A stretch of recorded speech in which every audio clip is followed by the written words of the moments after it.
tanong niya po is, ano daw po masasabi mo? Kailangan po ba talagang sambahin ng Santo Niño? Walang Santo Niño. Ano ibig sabihin ng Santo Niño? Di ba batang si Jesus yun? Yung Jesus na sinutukoy niya Santo Niño, lumaki yun.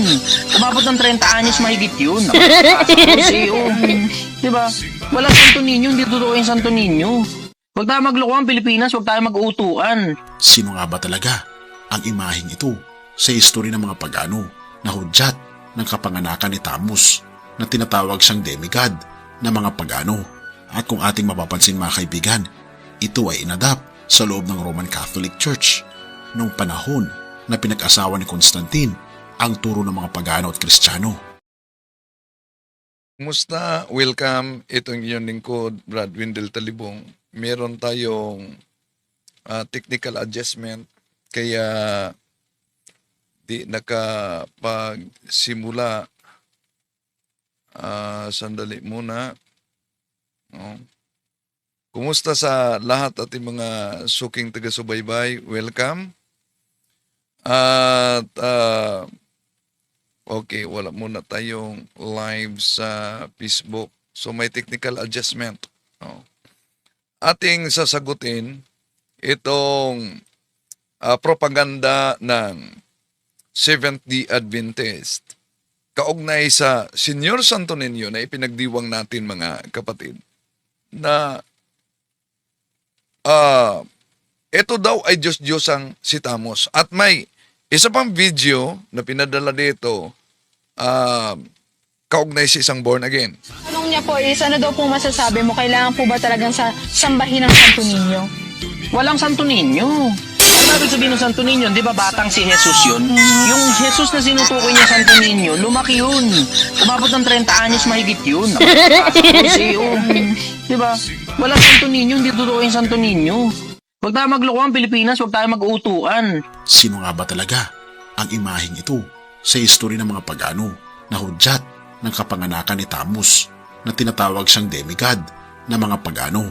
At kung ating mapapansin mga kaibigan, ito ay inadapt sa loob ng Roman Catholic Church noong panahon na pinag-asawa ni Constantine ang turo ng mga pagano at Kristiyano. Yun. Pinag-asawa daw ni Constantino ang pagano at Kristyanismo. Ito ay his story at hindi history. Yung pahayag na hindi totoo ang Santo Niño daw ayon sa born again dahil si Jesus ay lumaki na at umabot mahigit 30 taong anyos, 30 taon ang ating Panginoon Jesucristo. Yun ay very illogical mga kapatid. Bakit illogical at hindi theological? Dahil kahit pa na ang Senyor Santo Niño ay nagiging lumaki ng Jesus, hindi ito salungat sa kaniyang pagkabata yung paglaki ng ating Panginoong Jesus. Ang Santo Niño ay isang Spanish na lengguwahe, santo, banal, niño, bata. Hindi yan hiwalay o ibang persona, kundi parehong persona ni Jesus, yugto ng kaniyang pagkabata. Ang pag-iiral niya bilang sanggol, bilang bata, bilang binata at adulto ay magkasunod sa yugto sa isang buhay sa persona ni Jesus. Hindi ito magkasalungat at ito'y katotohanan. Kung sasabihin na hindi totoo ang pagkabata dahil matanda na siya, abay ganoon. So, di mo masasabi din na hindi ka kailanman naging bata dahil matanda ka na ngayon. Isang malinaw na kamalian ang argumentong yan. Tatalakayin natin ito mga kapatid at sorry na antala ang live dahil may technical adjustment kami.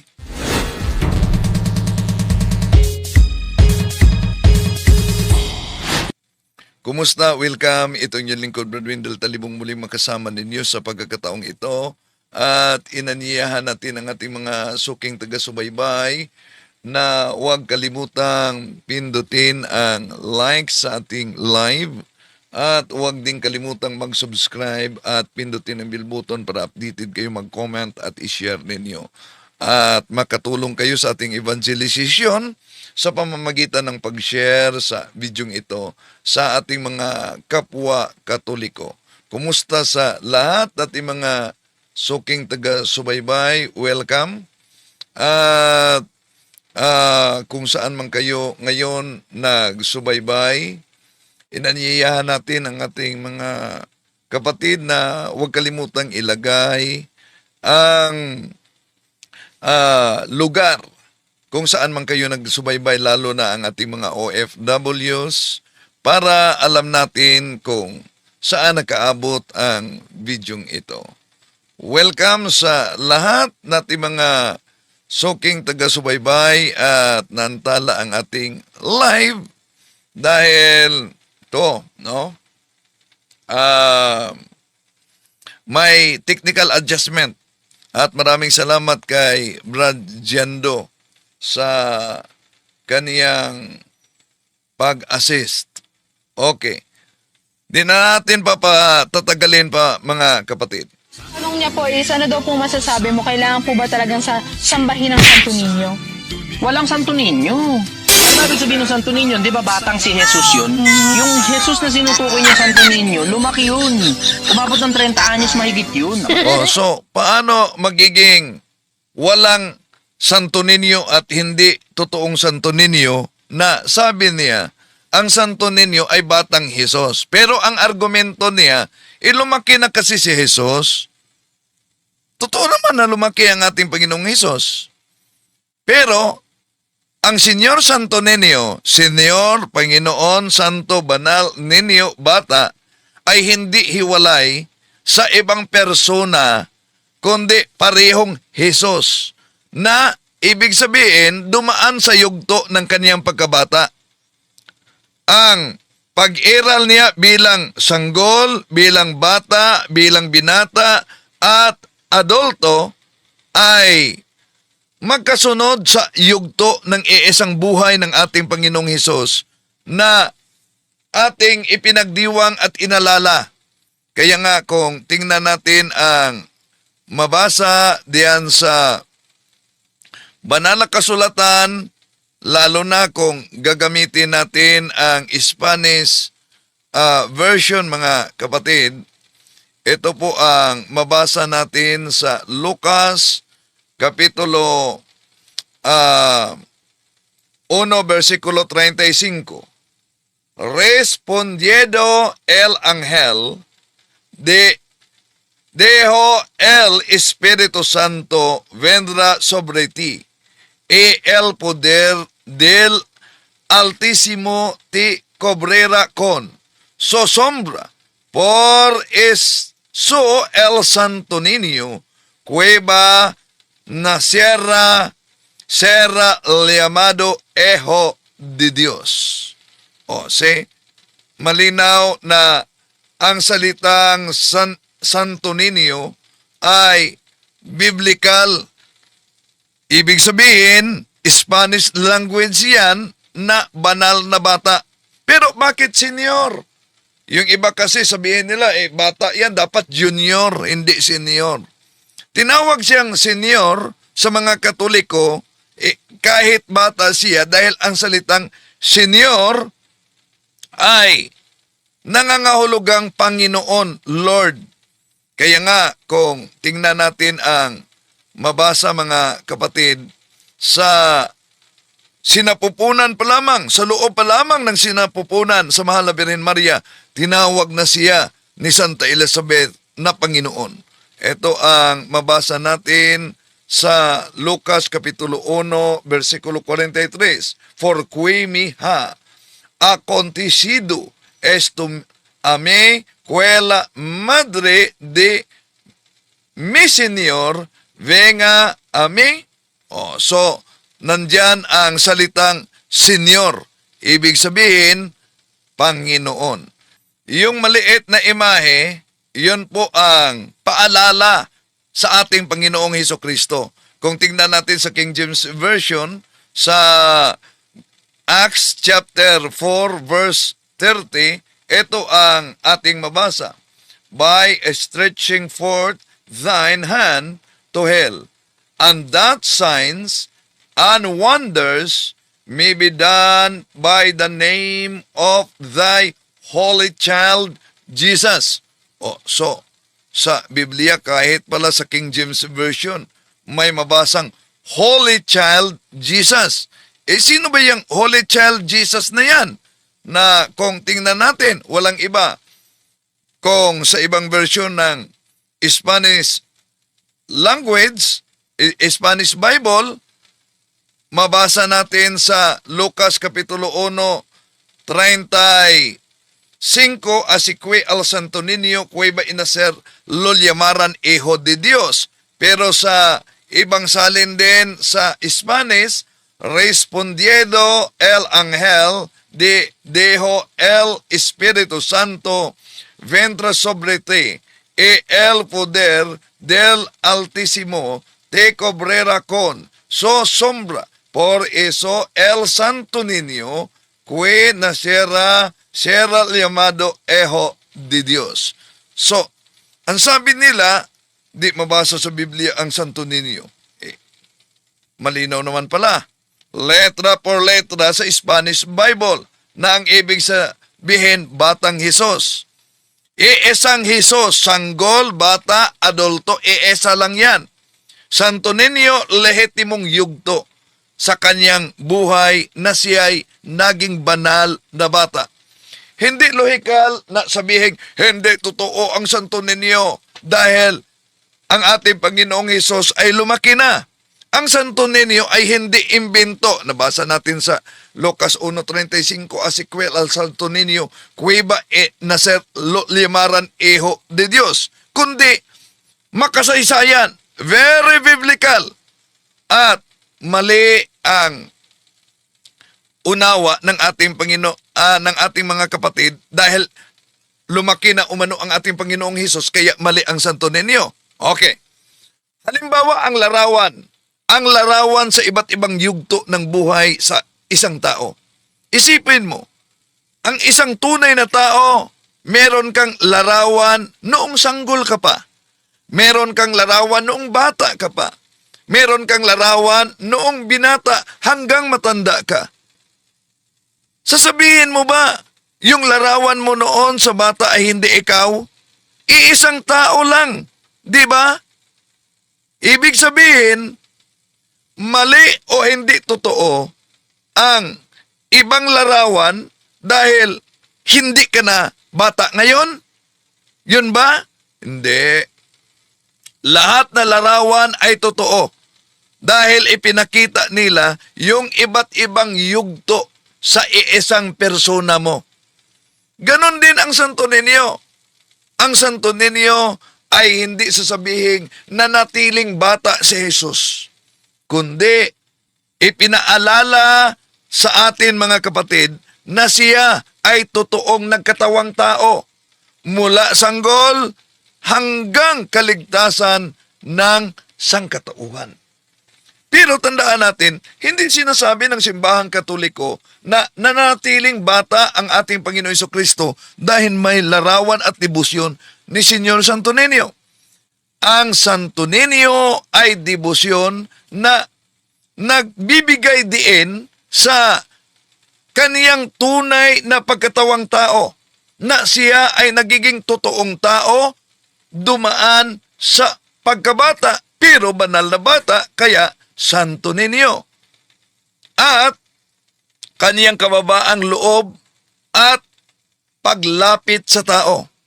Ito ay alaala sa isang yugto ng kanyang buhay, hindi pagtanggi sa kanyang pagiging adulto mga kapatid. No?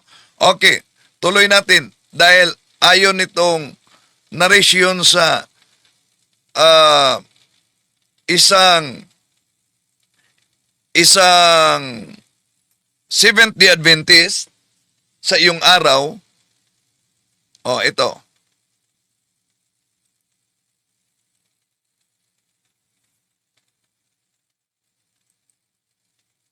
Oh, so ang Seventh-day Adventist wala silang piyesta. No? Kahit na ang Iglesia ni Cristo wala silang piyesta. Pero kung kayo'y Katoliko, madala kayo sa ibang sikta, ihinto na kadalasan sa pagdiwang ng piyesta. Pero kadalasan hindi pa hihinto sa pamimista. Ang piyesta ay paalala sa bayani ng ating pananampalataya, lalo na sa ating Panginoong Hesus na dumaan sa pagiging banal na bata.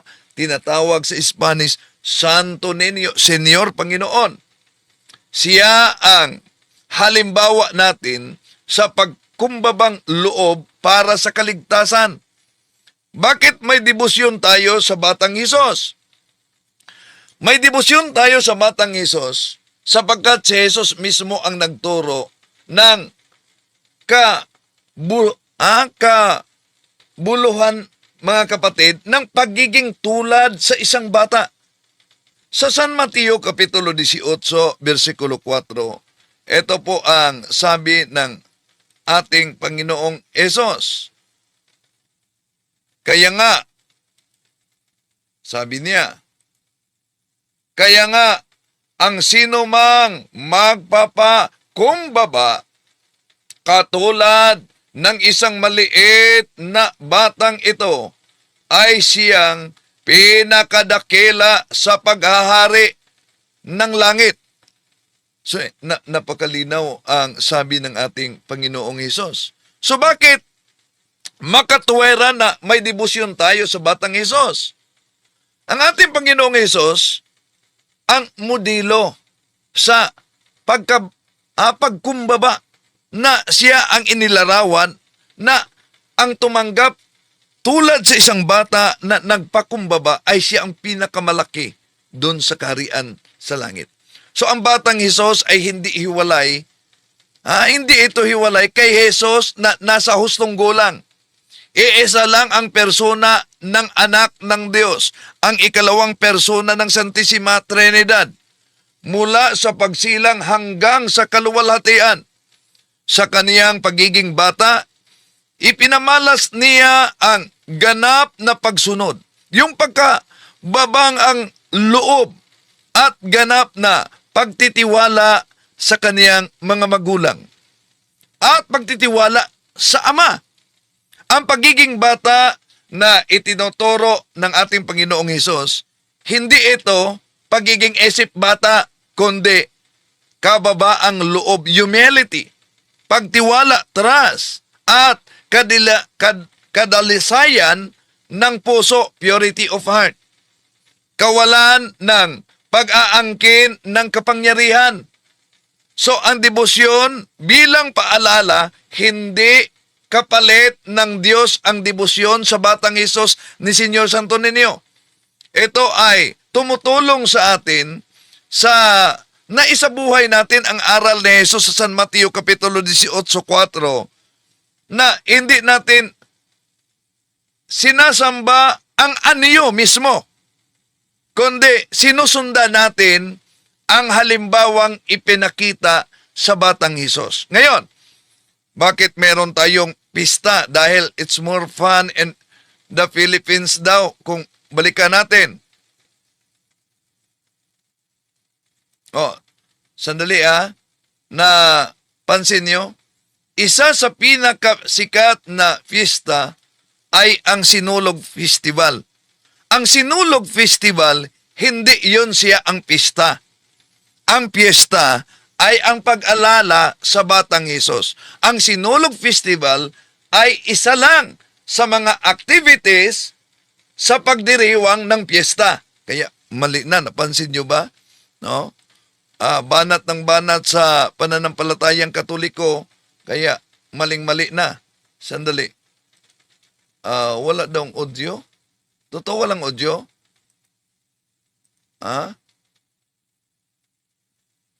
Wala bang audio? Walang audio? Okay, no audio. No audio. Okay. Balik natin, balik natin. Yung Una, yung born again, meron ba? Meron po. Merong audio. Sandali, ano ba talaga? Meron o wala? Balik muna natin. Orphan in the Philippines. Ito ang mga katagang lagi nating napapakinggan. Yan, ito. May audio, wala? Meron po. Meron. Sabi ni Saint Oscar Romero, wala daw audio. Meron po, bro. Meron daw. Meron. Sige. Tuloy natin. Lalong-lalo na tuwing may pista dito sa Pilipinas. At isa sa mga pinakasikat na pista ay ang Sinulog Festival ng Cebu na kung saan ibinibida dito ang Santo Niño, isang maliit na imahe na nire-represent daw na sanggol na si Hesu Kristo. Ito ang naging pangunahing patron ng lalawigan ng Cebu. Okay, sandali muna. No? Isa sa mga sikat na piyesta ayon dito ay ang Sinulog Festival. Ang Sinulog Festival ay isa lang sa activity na ang ipinagdiwang talaga na kapistahan ay ang Señor Santo Niño. Ngayon, sabi niya na isa sa kilalang patron ang Señor Santo Niño sa Cebu. Ito ang dapat ituwid natin. Ang Santo Niño, dahil siya batang Hesus, hindi siya patron, kundi debosyon. Ang patron ng mga nasa Cebu, mga kapatid, alam nyo, ang patron ay ang Mahal na Birhen Maria. Mamaya, tatalakayin natin yan. Tatalakayin natin yan. At sinabi niya na it's more fun in the Philippines. Ngunit, ang totoo, it's more lies sa mga anti-Catholic. Bakit? Binanggit niya na isa sa pinaka-sikat na piyesta ay ang Sinulog Festival. Isa-isahin natin ito. Una, unbiblical ba ang piyesta? Ang sentro ba sa piyesta yung sinulog? Hindi. Kundi ang Señor Santo Niño. Ang sinulog, isa lang sa activity sa kapistahan. So, sa Biblia mga kapatid, alam nyo ba na napaka-biblical ang sinulog? At hindi lang yan, napaka-biblical din ang piyesta. Sa Lumang Tipan pa lang, may mabasa nan tayo na piyesta. Sa Exodo, Kapitulo 13, versikulo 6, ito mabasa natin. Ang kakainin ninyo sa loob ng 7 araw ay tinapay na walang pampaalsa. At sa 7 araw ay ipagpipista ninyo si Yahweh. So napansin niyo, mga kapatid, na letra por letra, mabasa sa Lumang Tipan. Meron na silang kapistahan o pista. Ito pa, sa Lumang Tipan. Leviticus 32:2.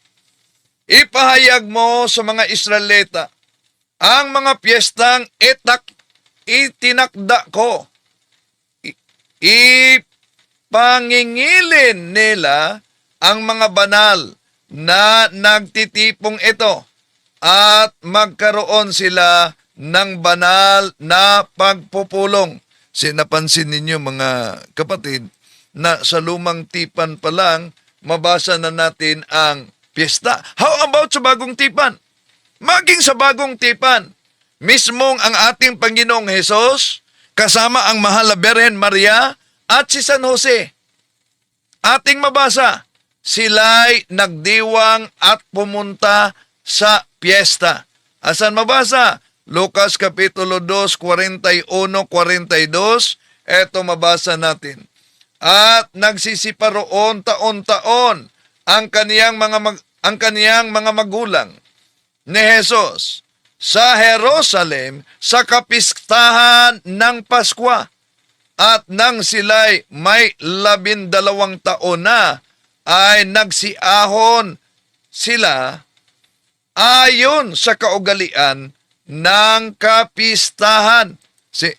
Na kita ninyo na napakabiblikal na kahit ang ating Panginoong Hesus kasama si San Jose at ang mahal na Birhen Maria ay nagsiahon patungo sa piyesta. Hindi lang yan. Sa Biblia, mabasa natin ang prosesyon. Sa Biblia, mabasa din natin na kahit si Propeta David sumayaw sa harap ng imahe. Yung mga kerubin, asan yan mabasa? Ito, 2 Samuel, Kapitulo 6, versikulo 14-16. Isinuot ni David ang isang linong ephod at nagsasayaw siya sa harapan ni Yahweh habang lumalakad ang mga Israelita. Nagsisigawan sila sa tuwa at hinihipan ang mga trompeta nang sila'y papasok na sa lungsod. Si David ay naglulundag at nagsasayaw nang siya'y madungawan ni Michal na anak ni Saul. Hindi niya nagustuhan ang ginawa ni David. Kaya hindi nagustuhan ni Michal na sumasayaw at lumulundag si Propeta David, pero siya ay nakatanggap ng punishment. Dahil diyan, nakatanggap siya ng punishment mula sa Diyos. At sabi ng Diyos, Michal, hindi ka na manganganak mula hanggang mamatay ka. Dahil di niya nagustuhan yung pagsayaw. Tuloy natin. Bilang isang imahe, pinahalaga nila ito sapagkat ito raw ay isa sa mga sinyales at rason ng kaunlaran ng syudad ng Cebu. Ngunit ang tanong ay, ano ang madilim? Yun, gusto nilang i-link kay Tamos na Diyos-Diyosan si Santo Niño. Mali!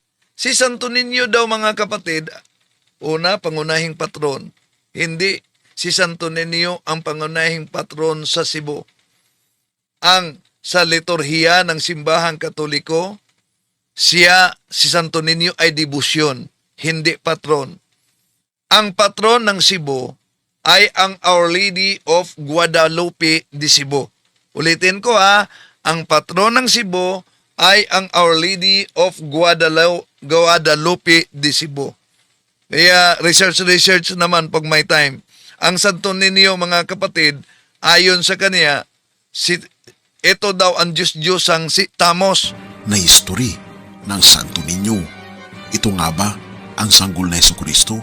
O ito si Tamos, ang Diyos na sanggol ng mga pagano? Pero sandali muna. May audio na ba? Paki-comment, mga kapatid, kung may audio na ba? Meron sa Facebook, meron daw. Maraming salamat, meron daw sa Facebook. Sige. Pagpatuloy natin, meron. Sige. Pagpatuloy natin. No? So, ito ang patron sa Cebu. Ito, pakita natin. Yon ang patron ng Cebu.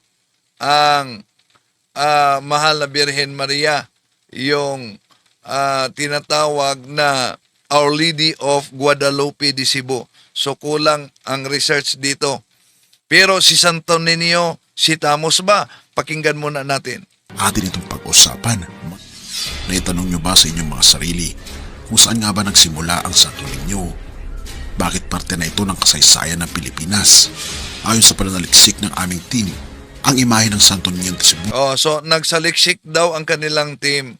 Kung nagsaliksik ang kanilang team at sinabing pangunahing patron ay Santo Niño, mali ang kanilang pagsaliksik. Dahil ang Santo Niño ay debosyon, hindi patron. Ang patron ay, yan, di ba? Sino ang patron? ang patron ay Our Lady of Guadalupe de Cebu. Okay, tuloy natin. Ay ginawa ng mga artista ng flamenco ayon sa geography, batay sa isang pangitain ni Santa Teresa ng Avila, isang mistiko noong ika-16th na siglo. Noong unang bahagi ng 1521, si Ferdinand Magellan, ang Portuguese na explorer na naglingkod para kay Carlos V. España. Taong 1565, buwan ng Abril 27, ay dumating muli ang mga Espanyol upang makuha at panghawakan ang isang kolonya at upang mangalakal ng sangkap pampalasa na pinamumunuan ni Miguel Lopez de Legazpi. Iminungkahi niya ang isang mapayapa. So, dito, sa kanilang pagsaliksik, gumagamit sila ng history. Ang problema lang, ang history, dinagdagan nila ng kanilang history. Ang kolonisasyon, ngunit kalaunay tinanggal siya sa kanyang pwesto at nawala ang kanyang pagsisikap matapos siyang bombahin ang Cebu at sinunog ang bayan sa baybayin na bumasak ng mahigit 1,500 na tahanan at pumatay ng 500 na katao. Sa mga labi ng pagkasira nito, natagpuan ni Juan Camus, isang marinerong Kastila, ang imahe ng Santo Niño sa isang kahong gawa sa pino o pine box. Ayon sa lokal na alamat, ang kaligtasan ng imaheng ito ay tanda ng himala ng mga mananakop at magmula noon, ito ay pininiwalaang may mapaghimalang kapangyarihan. Ang imahe ng Santo Niño ay pinakaluma at pinakamatandang relic na nakaligtas sa relihiyong Katoliko sa Pilipinas. Kasama ng krus ni Magellan, ang simbahan ay tinayo upang paglagyan ng Santo Niño sa lugar kung saan natagpuan ang imahen ni Juan Camus. Ang simbahan ay unang ginawa sa Kawayan at Bakawan at sinasabing ang pinakamatandang parokya sa Pilipinas. Itinayo ulit ito kalaunan at itinaas ito ni Pope Paul VI sa katayuan ng Basilikang Minor sa ika-400 na pagdiriwang. Ngunit ating makikita mga kaibigan, sino nga ba talaga ang imaheng ito? Sa history ng mga pagano, ating nabanggit dati mga kaibigan sa isa nating content, ang patungkol kay Semiramis, Nimrod at Tammuz. Si Nimrod, siya ang leader ng Tower of Babel na kung saan nagpatayo siya ng isang tore na aabot hanggang langit, ngunit hindi ito pinantulutan ng ating Panginoon. Kaya iniba niya ang mga lingwahe ng mga tao at hindi na naipagpatuloy muli ang pagpapatayo ng Tower of Babel. Meron siyang ina na tinatawag na si Semiramis. Pagkamatay ni Nimrod ay nabuntis itong si Semiramis at sinasabi na nag-reincarnate si Nimrod para... Ito talaga, base yan sa aklat ni Hislop na isang protestante mga kapatid. At gusto nilang ipalitaw na itong si Semiramis, si Santa Maria daw. At si Nimrod, yun daw si Saint Joseph. Imagine, meron ba kasaysayan na si Saint Joseph namatay pagkatapos inasawa niya si Santa Maria? Mali na, di ba? At ang anak daw nila ay si Tammuz. Yun daw ang Santo Niño. asawahin ang kanyang nanay na hudyat ng kapanganakan. So, inasawa ni Nimrod ang kanyang nanay. At yun ang hudyat ng kapanganakan ni Tammuz na para sa kanila si Senyor Santo Niño. Gusto kong sa mga nagsubaybay ngayon, idiin ito na ang ginagamit ng mga anti-Catholic, lalo na itong Seventh-day Adventist, yung tinatawag na pagan influence fallacy. Ano ba yung pagan influence fallacy? Ginawa yan, inaakusasan yung tayo na simbahang Katoliko na ang pananampalataya natin ay gawi na hango daw sa paganismo dahil may kapareho na mga gawaing paganismo. Kaya para sa kanila, kapareho talaga. Therefore, sa pagano, at palagi nilang ginagamit yung pagan influence fallacy mga kapatid, noon pa man laban sa simbahang Katoliko. Iniugnay nila yon sa hoc ergo proper hoc. After this, therefore, because of this. Halimbawa, ang mga sinaunang pagano ay naniniwala sa gawaing ito noon. Kaya paniniwala nila na galing sa mga pagano dahil magkapareho. Yon ang fallacy na kinopya o hinango mula umano sa mga pagano at tinatawag na fallacy, mga kapatid. Bakit? Merong tinatawag sa Latin pa, similes hoc ergo proper hoc. Similar to this, therefore, because of this. Halimbawa lang. Ang gawi ng circumcision, yung pagtutuli was practiced in ancient world including Egyptians. Ngunit mga Hudyo gumagawa din. Mga Kristiyano gumagawa din. Mga Muslim gumagawa din. Ngayon, ibig ba sabihin na pagan corruption na dahil ginawa nila yung circumcision? Yes, ang Egyptian, meron silang tinatawag na Trinity, but fake Trinity. Ngayon, bakit may Senyor Santo Niño ang simbahang Katoliko? Ito ba ay ang batang Diyos-Diyosa na si Tamos? Hindi.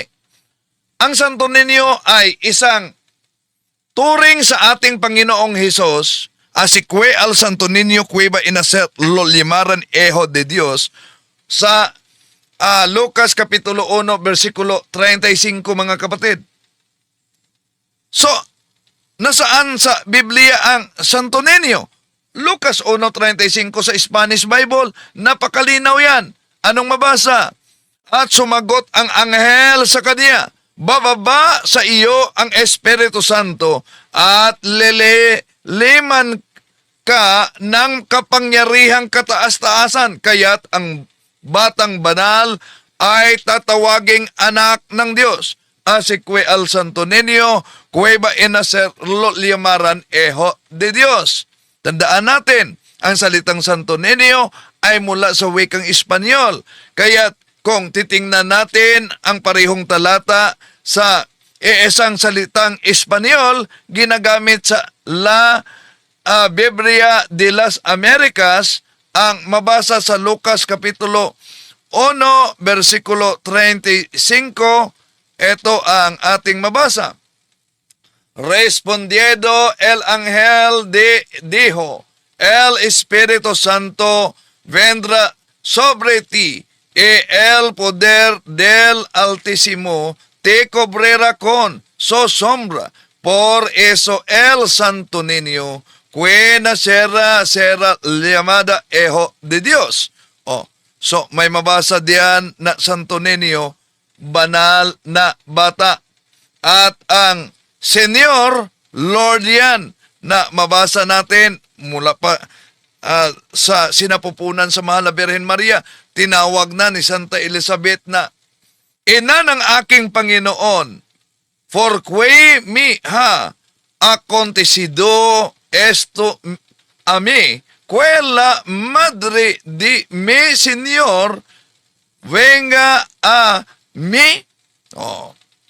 So, nandiyan ang mabasa natin, Madre de mi Señor, ibig sabihin, ina ng aking Panginoon.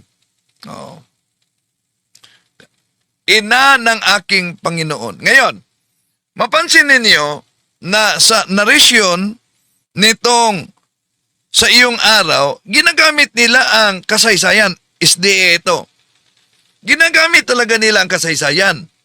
Pero ang kasaysayan, ang history, dinagdagan ng his history. Di ba?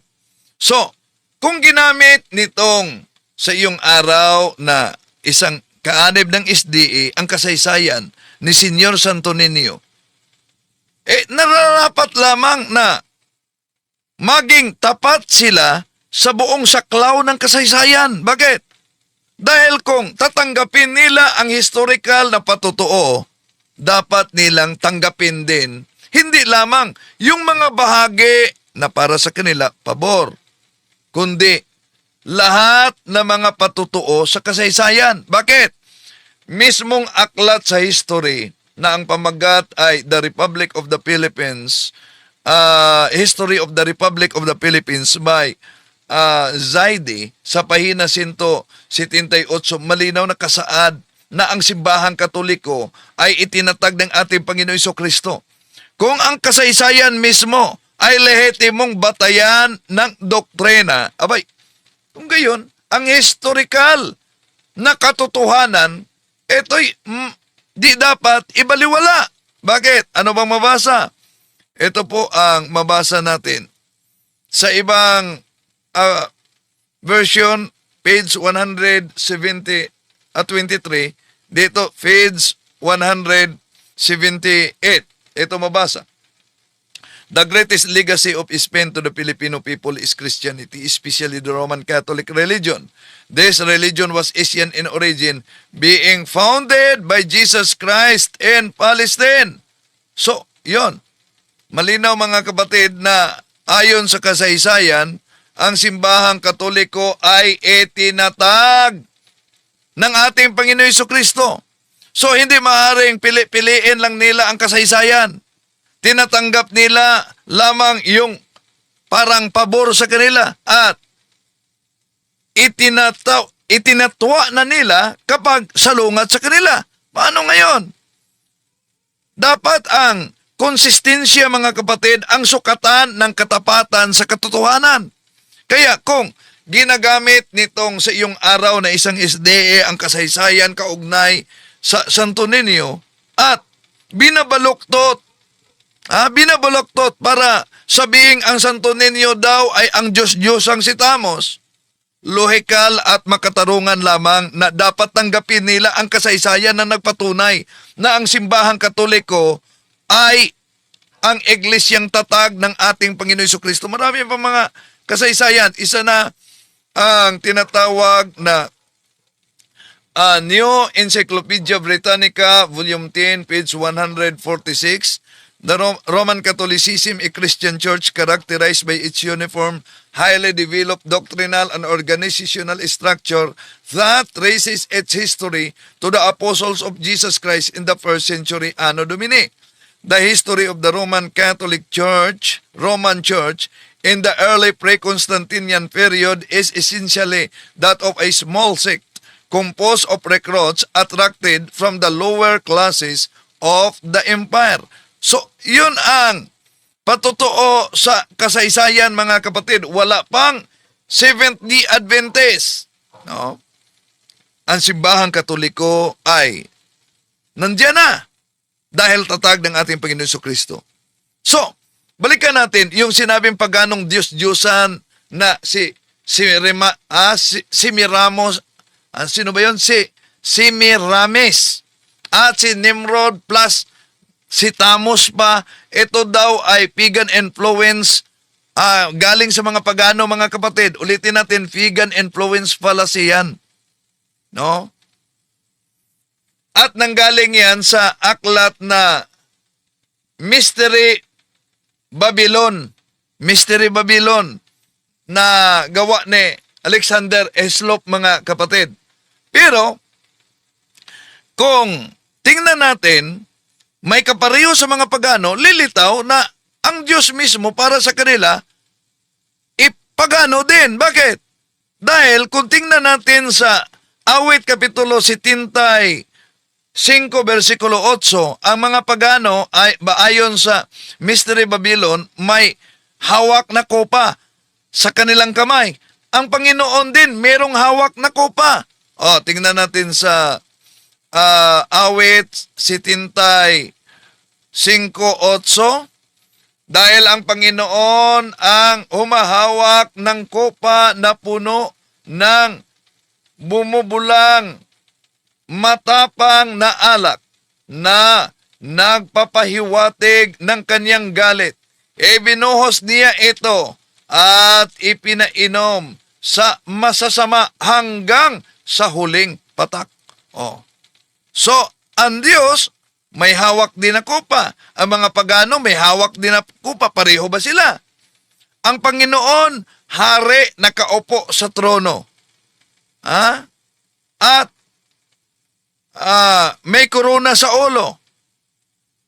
Yun ang hari ng mga pagano. Ganon din ang Diyos sa Bible. Nakaupo sa trono, may korona din ang ulo. Pahayag Kapitulo 1, 4, Pahayag Kapitulo 14, versikulo 14. Tingnan natin ang mabasa sa Pahayag Kapitulo 4, versikulo Kapitulo 1, versikulo 4. Mula kay Juan para sa 7 iglesia sa lalawigan ng Asya. Sumasa inyo ang kagandahang loob at kapayapaan mula sa Diyos na siyang nakaraan. Kasalukuyan ay darating mula sa 7 espiritu na nasa harap ng kaniyang trono. 14:16. Tumingin uli ako at nakita ko ang isang puting ulap at nakaupo rito ang isang kamukha ng anak ng tao. Yan. So, ibig ba sabihin, dahil kapariho sa mga pagano, pagano na din ang Diyos? Ang mga pagano ay sumasamba sa araw. At sa Bible, ang Panginoon ay siyang araw ng katuwiran. The Lord is the Son of Righteousness. Saan yan? Malakias Kapitulo 4, versikulo 2. Ngunit sa Panginoon, nagpapangaral sa akin ang sikat ng aking katarungan, na tulad ng araw, at ang sinag nito'y magpapagaling sa inyo. Lulundag kayo sa tuwa, na parang mga guyang pinalaya sa kulungan. So kung ang mga pagano ay sumamba ang araw at kinikilala na Diyos, ang Diyos ay Diyos tinatawag na Son of Righteousness sa Malakias 4:2. Sa pagano na ba? Ang paganong Diyos-Diyosan may mga templo. May mga templo na dedicated to them. Ang Panginoon din mayroong templo. Sa Revelation chapter 7 verse 15. Ito ang mabasa natin, mga kapatid. Sa Revelation chapter 7 verse 15. Kaya't sila ay nasa harapan ng luklukan ng Diyos at naglilingkod sa Kanya araw at gabi sa Kanyang templo. At siyang nakaupo sa luklukan ay lulukuban sila ng Kaniyang tabernakulo. See? Napakalinaw, mga mahal na kapatid, ang mabasa. Kaya, etong sabing si Nimrod, si Siramis, at si Tamos, kapwa sila tinatawag na mythological characters lamang. Ulitin ko itong binanggit niya na si Nimrod, si Semiramis, at si Tamos, mga mythological characters ito. Yung turo na si Nimrod at si Semiramis ay mag-asawa at nagkaanak daw umano na si Tamos. Nasa aklat niya ni Hislop sa papal worship. Pero subukan niyo yung i-research. I-research ninyo ang article ni Nimrod, Semiramis, mga kapatid, gamit ang Encyclopedia Americana, Encyclopedia Britannica, Encyclopedia Judaica, Encyclopedia of Religion, Catholic Encyclopedia, World Book Encyclopedia. Wala kayong makikita kahit sa online. I-search din nyo na si Nimrod at si Semiramis ay nag-asawa. Sila ay nasa magkaibang siglo. Kahit sa Bible, may binanggit tungkol kay Nimrod, ngunit walang binanggit na asawa niya si Semiramis, at wala ding binanggit na anak nila si Tamos. Ina-adapt daw nating mga Katoliko si Nimrod, si Miramis at Tamos. Yon ang gustong ipalitaw na Holy Family. Yon ay nanggaling sa aklat ni Hislop na yon ang gustong ipalitaw na pagan trinity daw. Si Hislop lang ang nagtawag na trinity ng pagano yan. At kung ina-adapt ng Katoliko sa Holy Trinity, meron bang babae na persona na naging asawa sa Ama? Isip-isip naman pag may time. Ang ginawa ng mga anti-Catholic, mga kapatid, ay ang pag-drawing ng kasinungalingan laban sa Iglesia Katolika. Bakit kasinungalingan? Saan ba sa history ng Kristyanismo na pinag-asawa yung paganismo? Ha? Balikan natin dahil pinag-asawa daw umano ni Constantino ang paganismo at Kristyanismo. Ni Tamus na tinatawag siyang demigod ng mga pagano. At kung ating mapapansin mga kaibigan, ito ay inadapt ng mga ancient Greeks at maraming sibilisasyon ang nag-adapt ng Trinity ni Nimrod, Semiramis at Tamus, na kung saan mga kaibigan, si Semiramis ay winorship mga kaibigan sa pangalang Star, Astarte, Rhea at Isis, habang si Nimrod naman mga kaibigan ay winworship siya bilang si Baal, Osiris at Ninus, at si Tamus na kanilang anak ay winworship siya bilang Tamus, Horus at Adonis.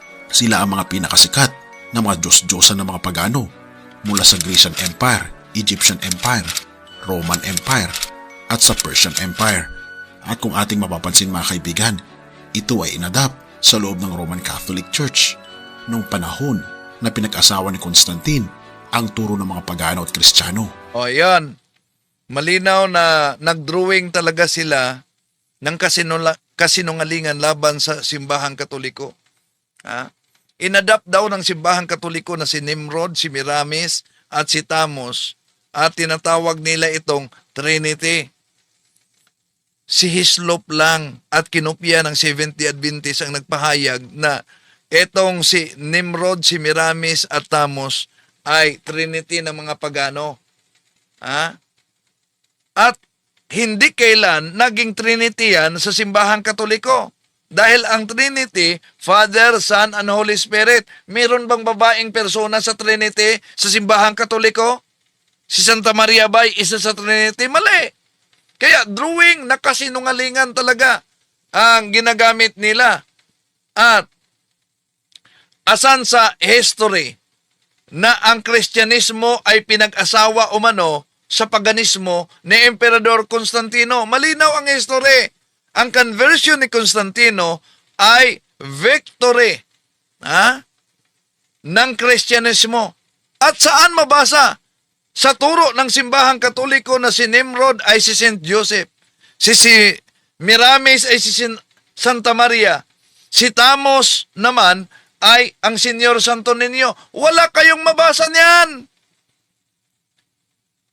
Walang batayan sa kasaysayan. Very illogical din mga kapatid. Yung pagsabi na ang conversion ni Emperador Constantino ay ipinag-asawa niya ang Kristyanismo at ang paganismo bilang patakaran sa proyekto ng Estado. Walang mabasa diyan. Ano ang totoo sa kasaysayan? Sa paglabas niya ng Edict of Milan 313, he stopped the persecution of Christians. And he declared that Catholic Church is the official state religion of the Roman Empire. So sa ilalim ni Constantino, pinapayagan niya ang malayang pagsamba ng mga Kristiyano.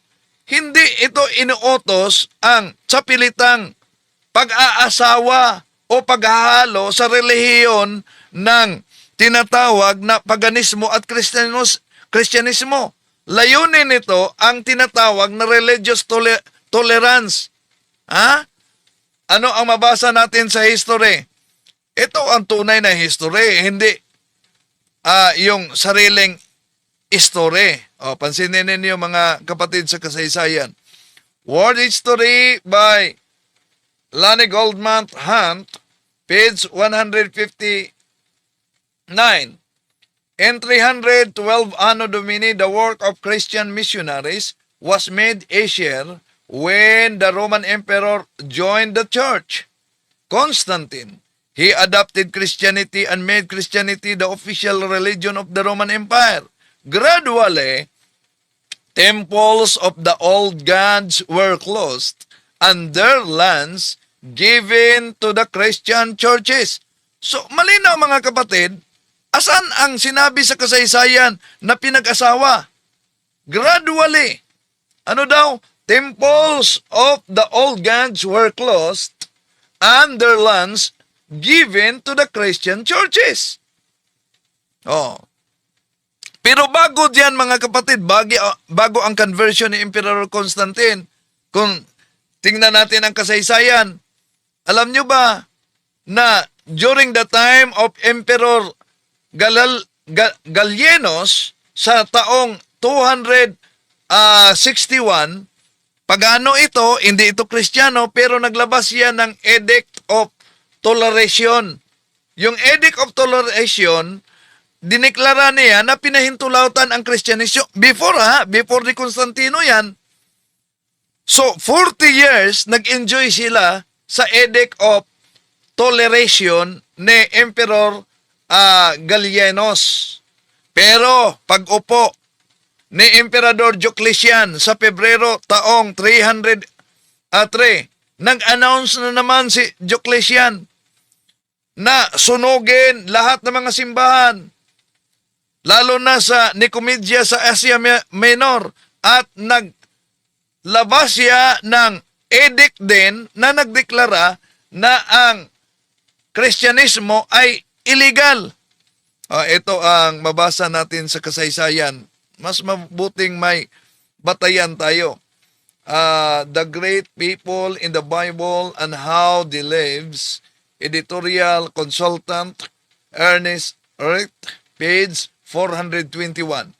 Ito ang mabasa natin mga kapatid. Gallienus issued an edict of toleration in 261 granting freedom of worship of all sects.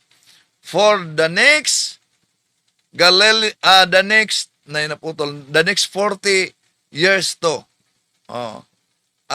Gallienus issued an edict of toleration 261. During the time, they continued to expand in the far reaches of the empire.